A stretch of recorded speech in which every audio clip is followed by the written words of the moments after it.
Este gobierno está generando una incertidumbre de todo tipo.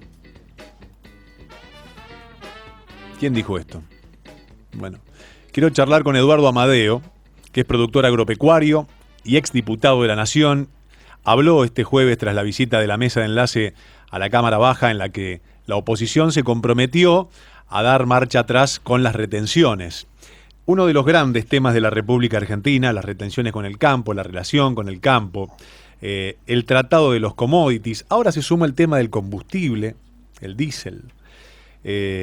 Parece mentira que sea más caro comprar al mayorista, porque el productor, ¿qué hace? Va y le dice al estacionero: guardame 1000 litros, guardame 2000 litros. El estacionero, por supuesto, que vende. ¿Sí? Si es el negocio de vender combustible. Pero bueno, vamos a situarnos en esto, que tiene que ver con las retenciones y también con la situación del campo hoy, en este mes que se va de marzo de 2022. Eduardo, ¿cómo le va? Sebastián Shapiro lo saluda aquí en Duplex, en LU2 de Bahía Blanca. Gracias por atenderme. A usted, Sebastián, buenas tardes. Gracias por llamarme. No, por favor. Eduardo, ¿cómo es la situación entre la mesa de enlace, la oposición, el oficialismo y todo lo que tiene que ver con el tema retenciones? Quiero retomar su comentario de recién, Sebastián. ¿Cómo no? Porque lo esencial para nosotros los productores agropecuarios, pero para cualquier persona, el que tiene un kiosco, el que tiene una fábrica de cualquier cosa, un mayorista, es la certidumbre. Esto es saber que el mes que viene voy a poder tener insumos, los precios de los insumos se van a poder controlar, la inflación generalizada de la sociedad se va a poder controlar, va a haber créditos todos los días, y también la gente común, digamos, usted y yo, todos los meses tomamos decisiones acerca de qué vamos a hacer de nuestra vida, con nuestros ingresos, y la Argentina se ha convertido en un país absolutamente incierto, ¿no? Donde cambian todo el tiempo las decisiones. Y para el productor agropecuario este es muy complicado, porque, digamos, tenemos incertidumbre en los precios. Han subido, por suerte, los precios, pero junto con los precios finales subieron los insumos. Entonces los fertilizantes, el combustible, todo está más caro y va a estar. ¿Qué hace el gobierno frente a esto? Hace dos cosas. Una primera cosa que hace, que es más de tipo ideológico-político, es expresar claramente que el campo es un adversario, ¿no? O sea, nosotros somos unos vagos, oligarcas, que solamente queremos juntar plata para comprarnos casas en Miami. Lo dice alguien de un gobierno que no se caracteriza precisamente por demasiada honestidad. La segunda cosa que ha hecho es que cambia todo el tiempo las reglas de juego. Entonces, retenciones sí, retenciones no, etcétera, en un marco en el que mucho más importante que poner más impuestos es tener una política económica que nos dé seguridad y confiabilidad.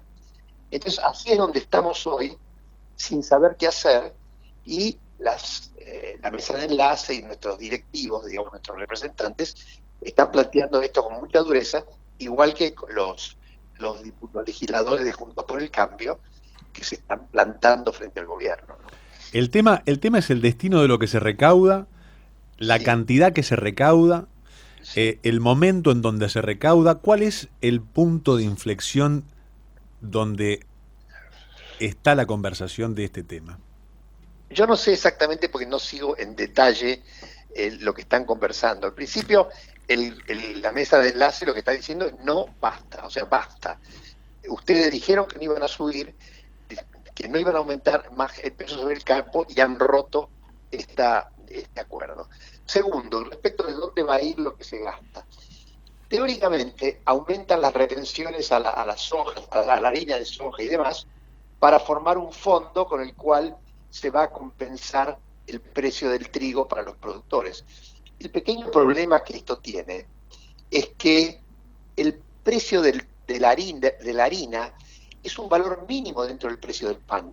Si usted tiene un pan adelante suyo, menos del 15% es trigo.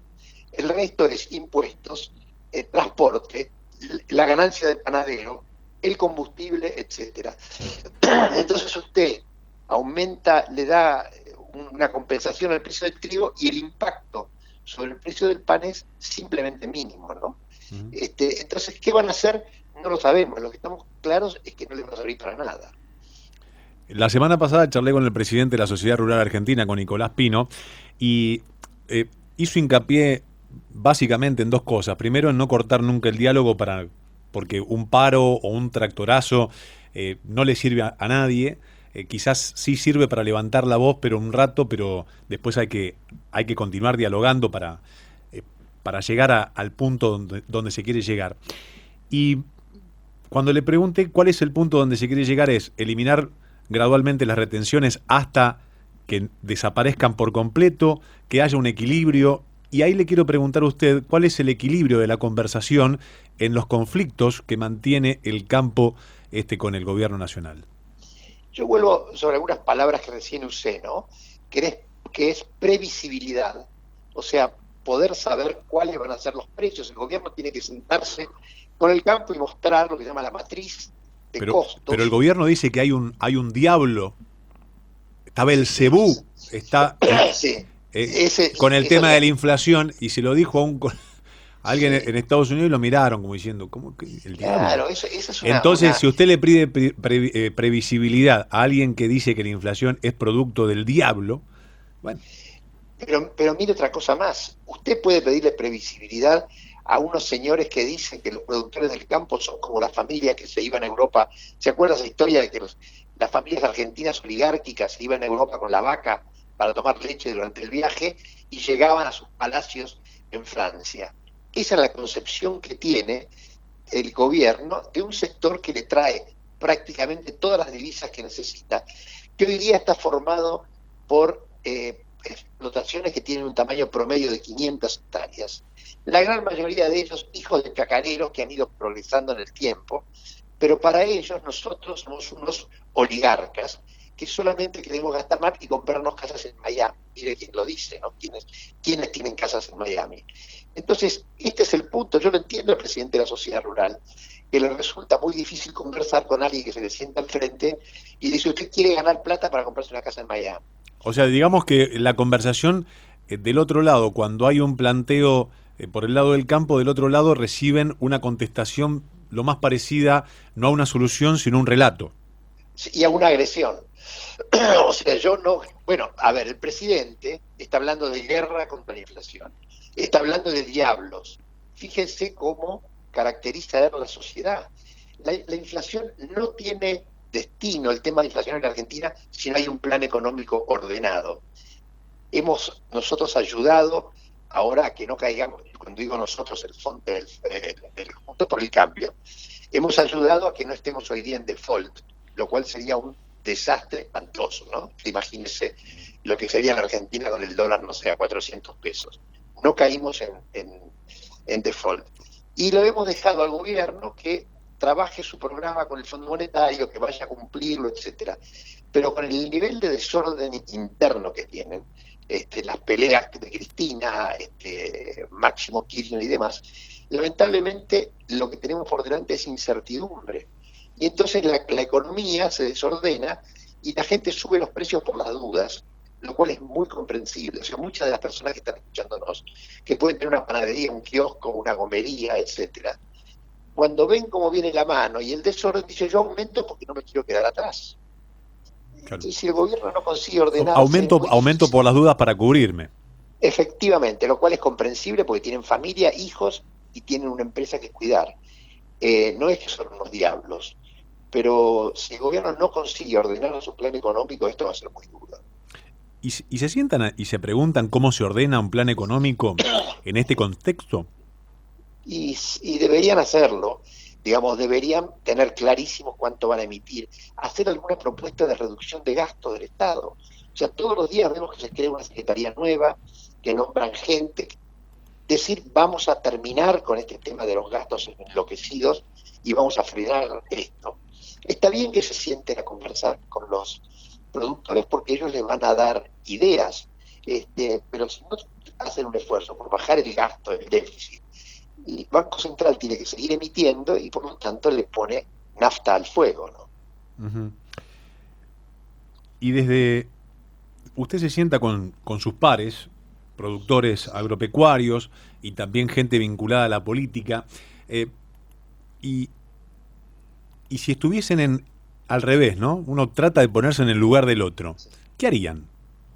No, nosotros haríamos desde el primer día A ver, nosotros lo primero que tenemos son todos los equipos económicos, me incluyo, porque yo también estoy trabajando día y noche siguiendo los temas para poder plantear un programa económico fuerte. Yo trabajo con Patricia Bullrich y Patricia dice tiene que ser el primer día. O sea, no podemos estar 6 meses discutiendo, conversando. Tenemos que llegar y plantear el programa el primer día, que tenga algunos componentes muy fuertes, efectivamente. Un componente de control del gasto, un componente de negociación con el sistema financiero para poder ordenar los números. Desde el primer día decir que el Banco Central va a ser totalmente independiente y que no va a imprimir más de lo que debe. O sea, una cantidad de medidas, leyes, etcétera, que le den certeza a la sociedad. Esto pasará el 11 de diciembre del año 2023, ¿no? Pero nosotros estamos trabajando en ese camino, en el de darle certeza a la sociedad.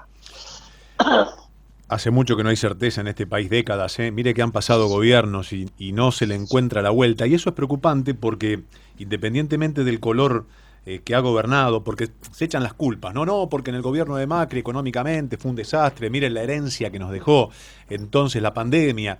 Y es como el verso de o eso que nos enseñaron en el colegio, yo señor, no señor. Entonces, Sí. pues entonces, ¿quién lo tiene? O la culpa de Todos, quién es de Montoto. Y es así.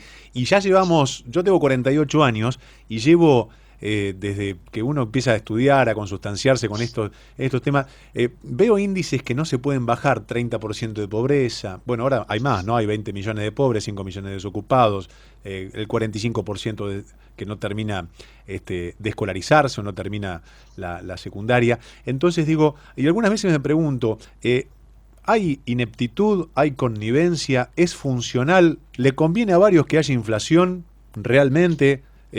Porque ya uno dice, bueno, empiezo a pensar al revés, si realmente es un plan que tiene un destino sin fin y dice, bueno, cuando seas grande seguramente vas a ver la Argentina que yo vi, me decía mi abuelo, ¿no? Y hay, la verdad que estoy muy lejos de verla y mi hijo tampoco la va a ver. sí, hay varias cosas que se mezclan.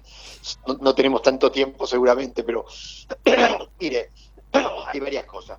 Este es un drama que viene desde el principio de los años 50 y después se viene reproduciendo. Hemos tenido una hiperinflación cada 10 años, después una cada 5.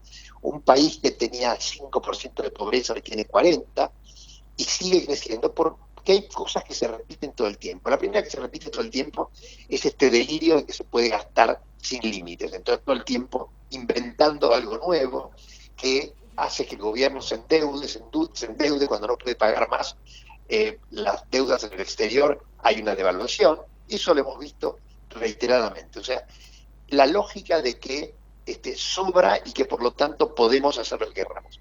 Detrás de esto hay un error histórico y esto de suponer que la Argentina es tan rica que da para cualquier cosa. Entonces siempre somos los más ricos del mundo, etcétera, y estamos francamente fundidos. Pero el gobierno no lo entiende, este gobierno no lo entiende. Mire, Macri cometió seguramente muchos errores, pero hizo un esfuerzo enorme por bajar el gasto público, por tratar de darle certeza, hasta que tuvo un problema en el fin del 17, cuando vino de vuelta una crisis en Estados Unidos, la sequía, y la historia empezó de vuelta. Pero el objetivo que teníamos todos, yo era presidente de la Comisión de Finanzas en la Cámara de Diputados, era tratar de ordenar ese desorden, y de hecho lo logró. Macri le entregó a Cristina el país prácticamente sin déficit, y Fernández y ella llevaron el déficit a los niveles explosivos que tenemos ahora. Si nosotros no entendemos de que el gasto enloquecido es un generador de inflación y de pobreza, no vamos a poder salir adelante. Ojalá que algún día podamos salir adelante y que más que los partidos políticos se fijen en cuánto le cuesta políticamente tomar una decisión, se fijen en cuánto, o sea, sacarse el color y el partido y ponerse la camiseta argentina. Yo esto no lo Así. veo todavía. Veo que cada movimiento es y el costo político y vamos a perder acá, se nos va. Me parece que hay que hacer como sacar de raíz. ¿Vio cuando uno tira glifosato? Sí, señor. ¿Vio?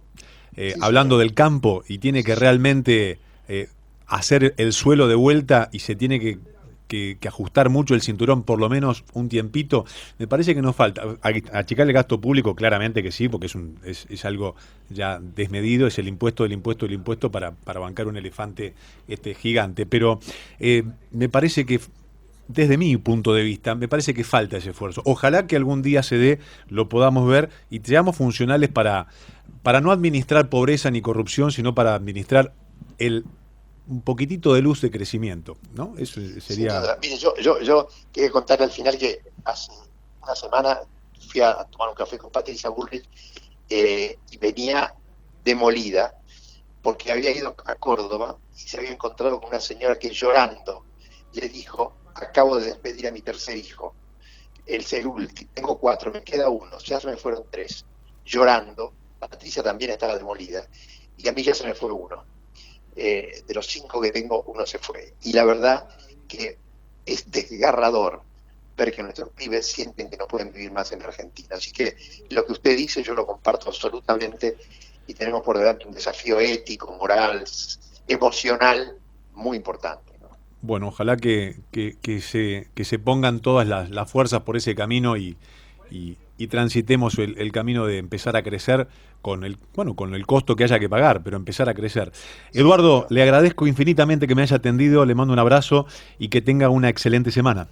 Gracias, linda charla, le agradezco mucho a usted. Chao, Lo chao. mismo digo, Eduardo Amadeo es productor agropecuario, exdiputado de la Nación, habló este jueves tras la visita de la mesa de enlace a la Cámara Baja en la que la oposición se comprometió a dar marcha atrás con las retenciones y hablamos un poquitito del campo, de los esfuerzos. Hay un montón de mensajes, dice Laura: hola, estoy 100% de acuerdo con el señor, no se metan con el campo. Dice Mario, soy productor agropecuario, realmente estamos pasando una situación muy difícil, es muy difícil ser productor agropecuario con este tipo de medidas, no todos nadamos en abundancia ni en riqueza, tenemos diferentes necesidades y diferentes presentes. Claro, hay productores agropecuarios que tienen 200, 300, 400, 100 hectáreas, otros que tienen un poquitito más y de allí cada uno tendrá que atender su negocio de acuerdo a lo que quiera producir, cuánto le cueste, sus habilidades, su aptitud y también el contexto en el cual